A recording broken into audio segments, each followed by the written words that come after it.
Hello and welcome to the CX Files. It's February 5th, 2026. My name is Mark Hillary and I'm in Sao Paulo, Brazil. I'm Peter Ryan in Montreal. Mark, greetings to you. Hope your summer is going well. Winter can't end soon enough here in Canada. Yeah. I'm sure it's pretty cold out there. That time a couple of weeks ago when we were in London together, it felt absolutely freezing there for me, and I returned Mm, back to Brazil in summertime. yeah, no, I totally hear you. Like it's funny because when we were in London, it definitely was cold. Remember, it was cold and rainy, but I had just literally been in Warsaw a couple of days before, and wow, that was Canada cold. I made the mistake of not packing a Canadian winter jacket for when I went to Warsaw, and fortunately, I was able to spend a lot of time in public transportation, in Ubers, in hotels and restaurants, and so forth. I didn't luckily get too cold, but wow, if I had been spending a lot of time outside, I was badly ill-equipped. Yeah. I think that we both found that before in Minsk once when it was sort of minus 20 something below Mm. zero. And then, even if you were clothed in regular clothes, it felt like you were stepping out with hardly anything on. Yes, and what I recall about that wonderful trip to Minsk, and I might add, it's a city I think everybody, if they have the chance, should see it. It's amazing as a hidden gem. But I do recall our gracious hosts decided that it would be a good idea on that minus 20 day to take us for an outdoor walking sightseeing tour. And all I can remember thinking to myself is there's got to be some type of a Columbia sports goods store where I'll be able to buy some coats and some mitts because I am badly under equipped for this. Well, after thinking about the end of winter in Canada, why don't you introduce our guest for this week? Because this was one of your interviews, and I think it's to do with a big anniversary, isn't it? It sure is. And I was very, very fortunate to catch up with Rob Joubert. Now, Rob is somebody I've known for quite some time, Mark. He is the founder and CEO of Boomerang BPO. Now, Rob's based in South Africa, out of the Cape Town area in Western Cape. One of my favorite parts of the world. I know one of your favorite parts too. You and I have been there a few times for various industry events. What I would suggest is Rob is a true BPO entrepreneur in every sense of the word. And as listeners of this podcast know, I love talking to people that have had the guts to go out and stake their claim in the industry, put everything up, and decide, I'm going to make a go of this. Rob is a classic case. And we decided that we were going to get on the horn and have a chat because this was actually the 20th anniversary. In fact, 2025, when he did the interview, was the 20th anniversary of Boomerang BPO. So we were able to catch up. And what I thought would be important was to get a history of Boomerang BPO, but also what really goes into being a successful entrepreneur in the sense of what's happening in outsourcing as it's evolved. I can recall my first trip to South Africa 20 years ago when I had a chance to come and meet some of the folks who were the movers and shakers in the industry, Rob being one. And it was a very different environment, both at the country level as well globally in regards to what BPOs were providing, the types of services they were expected to bring to the table. Fast forward over the course of the past 2 decades, it's a very, very challenging time, we know. And for any outsourcer and anybody who is leading an outsourcing firm like Rob to be able to not just survive, but to succeed and to thrive, it was important for me to try and get this out on the table to find out what was really going in, what were the key elements to success. Yeah, I really think that 20 years ago, you were still looking at the early days of this, especially for BPO and contact center stuff, because Yeah. we'd only really seen a recent introduction of voice over IP. Yep. So, suddenly it started becoming economically viable to do this without thousands of phone lines going into an office. So, there was a big change at that time. We'd seen a lot of service outsourcing through the 80s and 90s, but it was really the zeros, the noughties, or however you refer to the first decade of the new millennium, that where we saw such a big change in the CX space. So it's Yeah. great to hear from someone who kickstarted their business back at that time and to find out what they're doing now. And the thing I really enjoy about speaking with Rob, and I think that this will come through on the interview as people are able to download it, he's very humble. He's a very understated guy, and he's very much of the belief that the success of Boomerang BPO, it's not a one-man show or a one-person show, that it's a team effort. And he alludes to this over the course of our chat. I think we need more entrepreneurs like Rob Joubert in our industry. One of the more successful blogs that I wrote last year, and I think that it was probably towards the end of the year mark, was about the need for more entrepreneurialism in this sector. Unfortunately, it's gotten too corporate to a very large degree. It's gotten too generic in the messaging. It's entrepreneurs and entrepreneurship in BPO that make the industry what it is, and it'll take the industry to where it can be. So, without further ado, I'm going to recommend that we dive into the interview I did with Rob Joubert from Boomerang BPO. 20 years proud and excited to see what goes on for the next 20 years.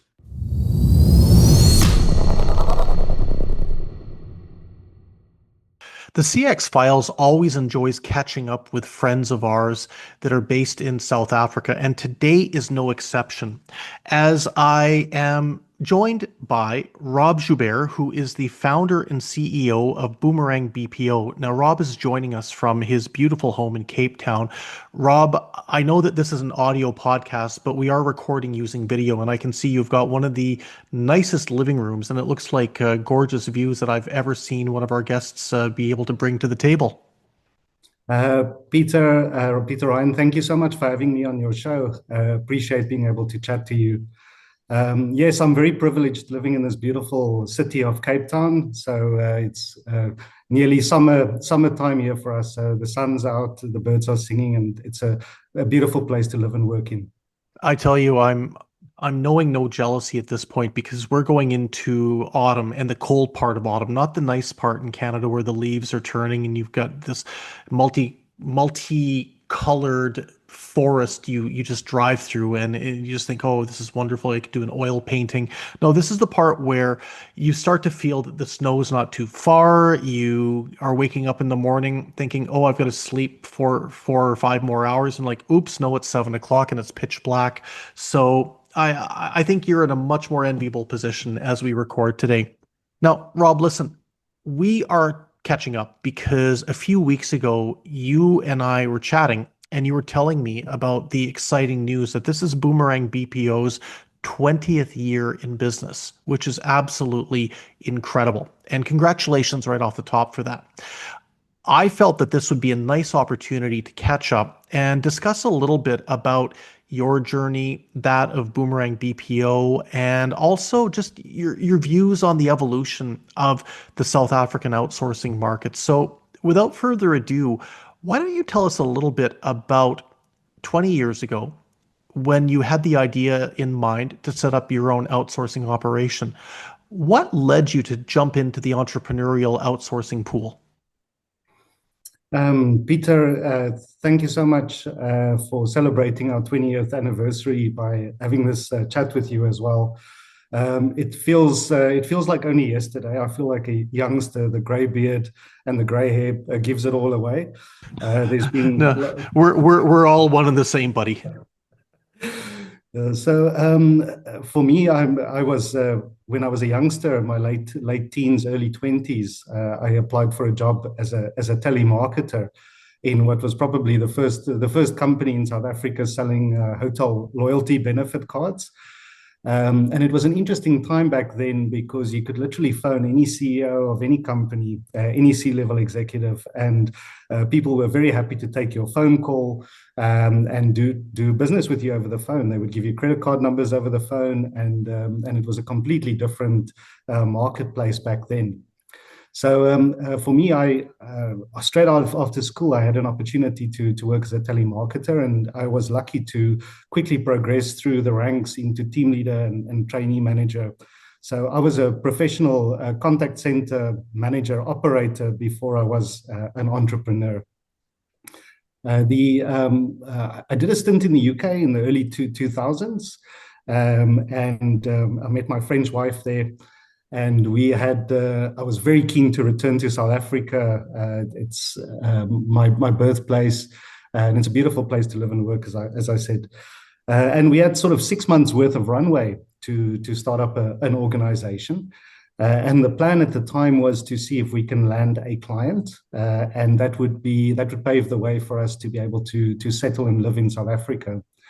So 20 years ago, 2005, we landed our first client, which was a hotel client, and there was a general manager at the Peninsula Hotel here in Sea Point that gave us a little office space, big enough for just literally 3 people, right outside his office. And that's where we had our start. So one hotel client back in 20 years ago. So my first question, this is sort of an aside, Rob. Is it a rite of passage for every South African to do a stint in the UK? Because when I lived in the UK in the early 2000s, I mean, it seemed like every other person I was bumping into at the pub or on the underground or wherever seemed to be from South Africa. Peter, it's amazing when you go to the UK and you go watch a rugby match at Yeah, Twickenham. yeah. If South Africa is playing England or South Africa is playing whoever, the number of South Africans that turn out supporting their Springbok team is amazing to behold. So at some point, I believe in the early 2000s, I was told there was something like 1 million South Africans in the UK at the time. Yeah. So yeah, there's very much a cultural affinity between South Africa and the UK, being a colony as well, a UK English colony at some point. So there's a lot of ancestry and a lot of shared history for South Africans with their family in the UK.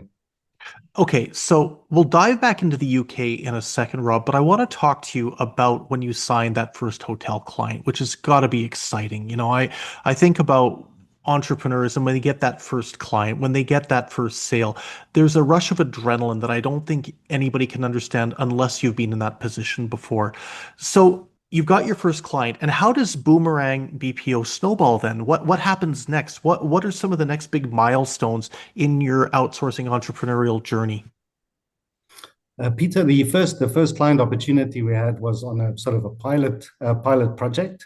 So we were working there for 3 months. We delivered a good result for the client. And then we were looking, we couldn't strike a deal on commercially how things would work forward.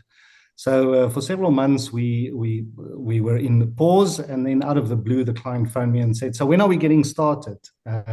So that paved the way for sort of a long-term relationship with the hotel client initially.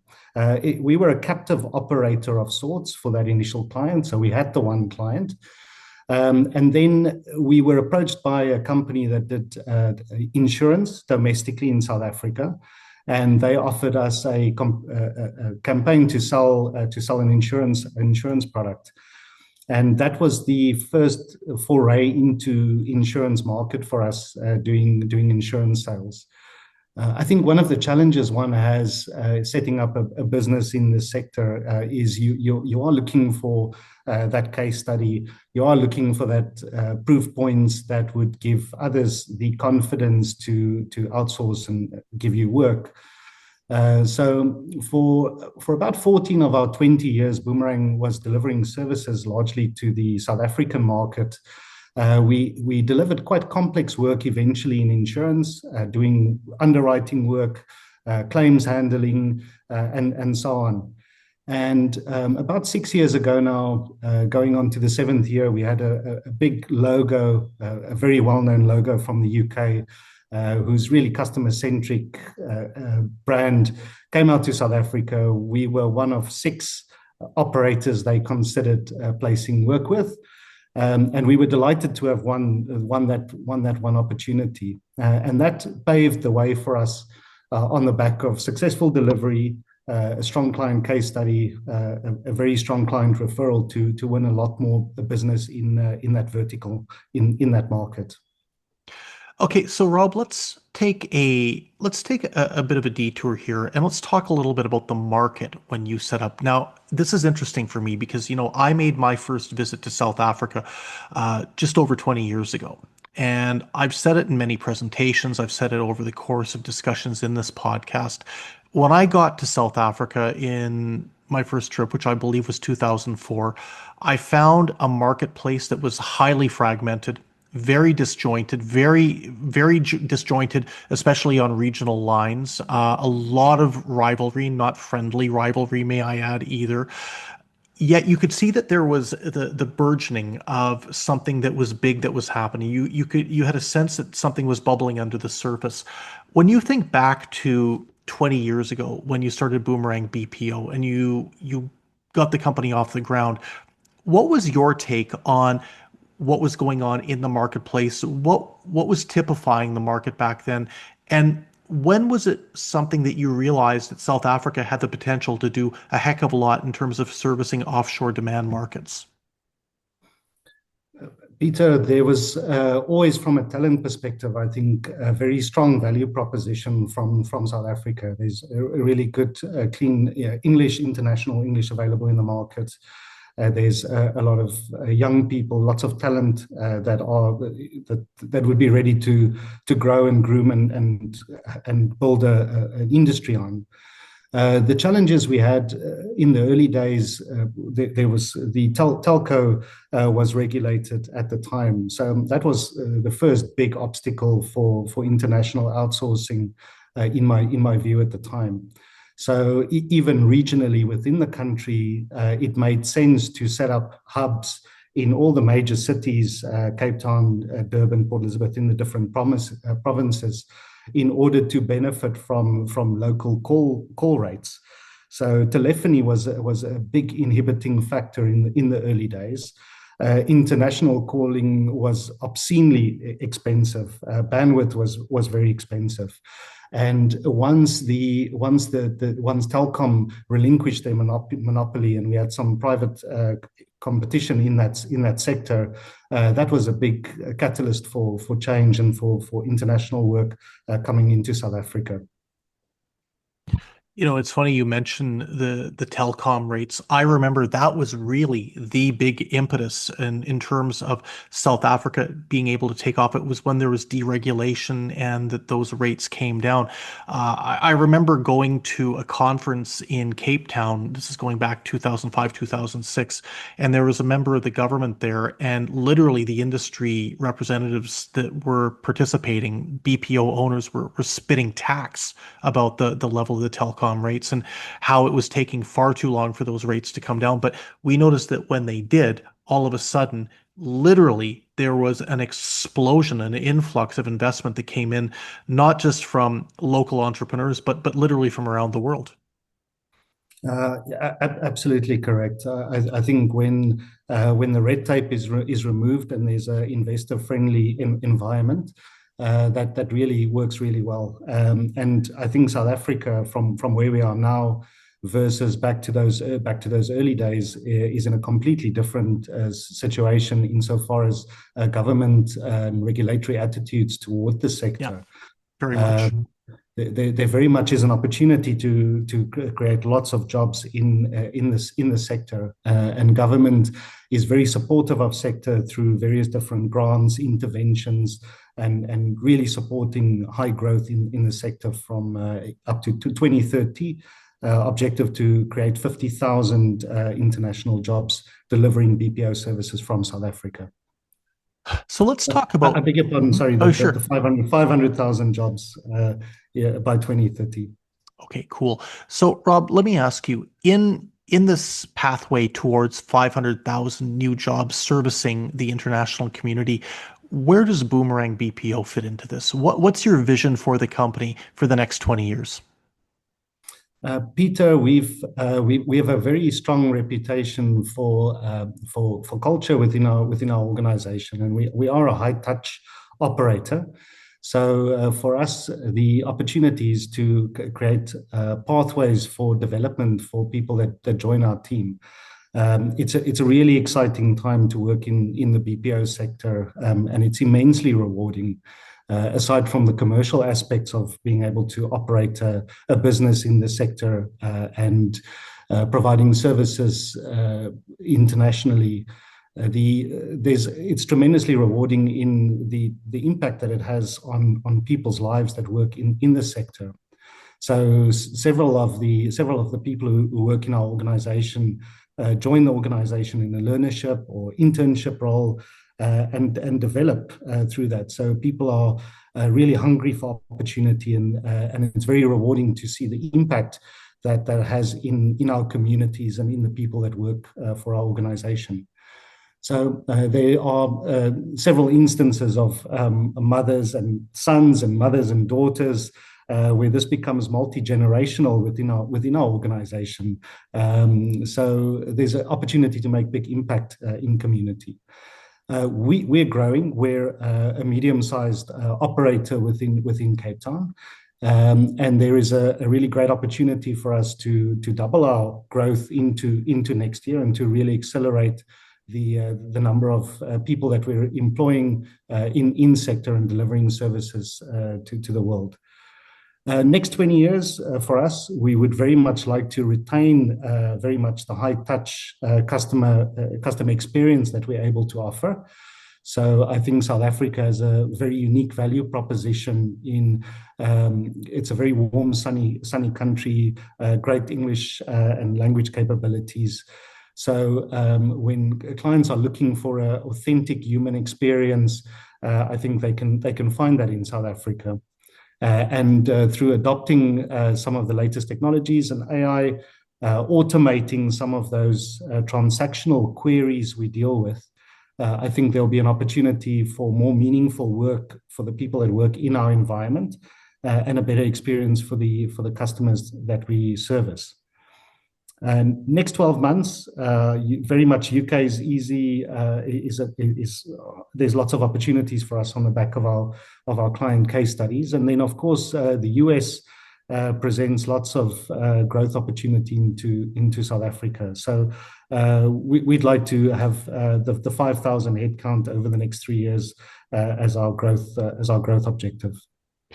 That's awesome. I'm always a big believer in lofty goals and challenging yourself, challenging the organization, because you don't grow if you don't challenge yourself as an entrepreneur. And that leads me to my final question, Rob. You're giving advice to burgeoning entrepreneurs. Put yourself in an MBA classroom right now. What advice would you give the outsourcing entrepreneurs of 2025 and beyond as they think about starting up their own operation, as they look at sourcing vertical niche specialties, as they start looking towards the UK, the US, Australia, Canada, New Zealand, etc.? What would be maybe the 2 or 3 tidbits of advice you would give them as they begin their own journey towards outsourced self-sufficiency?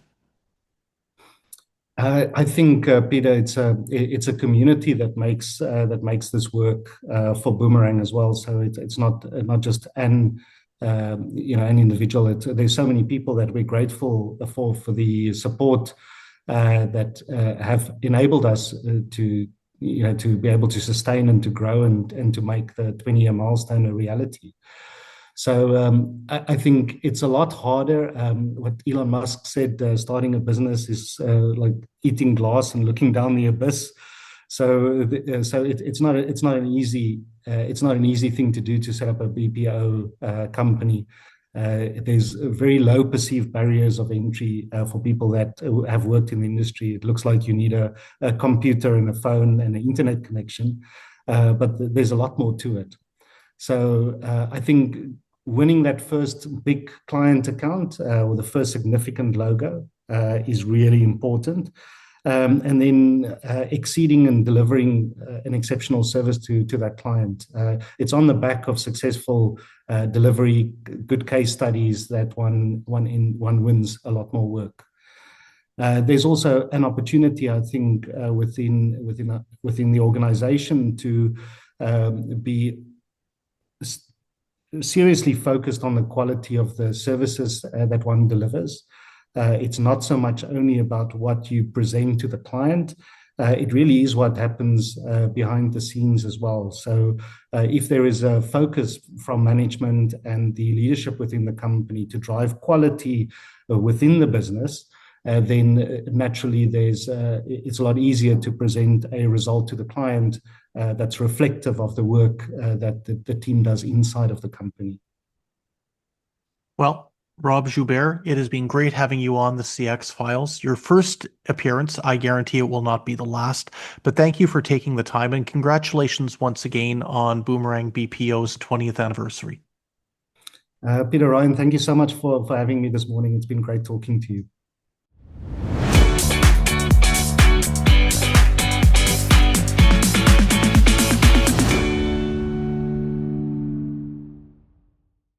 Thanks for listening to the CX Files podcast. We really appreciate your feedback and suggestions. You can reach myself, Mark Hillary, or Peter Ryan via LinkedIn. Please also leave a rating or review on your favourite podcast provider, as that helps more people to find us. As always, we'd like to thank Chris Haig at Traction Media for the CX Files graphics. See you next week.